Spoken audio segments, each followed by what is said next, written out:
First, Roman historians did not record events like a modern reporter would today. Van Voorst writes, historical interpretation of events was not the instant analysis we have become accustomed to, for better or worse, in modern times.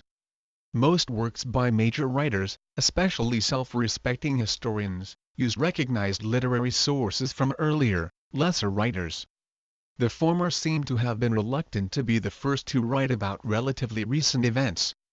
For example, the first-century Jewish historian Josephus, in the introduction to his Jewish War, had to justify writing about events, which have not previously been recorded. Second, Roman historians would not write about events, unless they had a direct effect upon Rome. Why would they record histories of a penniless preacher from Galilee, unless he would somehow affect the Roman Empire?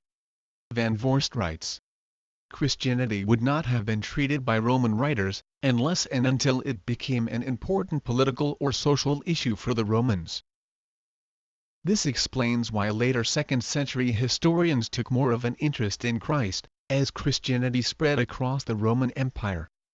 Third, most of the manuscripts of the Roman era have been destroyed.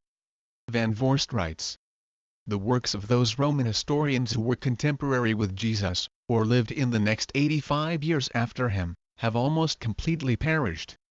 Nearly a century of Latin historical writing has vanished, the work of all the writers from Livy, who died in 17 CE, to Tacitus.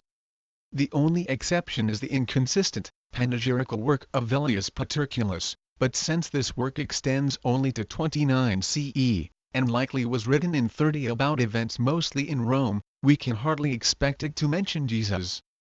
This is why atheist Bart Ehrman writes, it is a modern myth to say that we have extensive Roman records from antiquity, that surely would have mentioned someone like Jesus had he existed.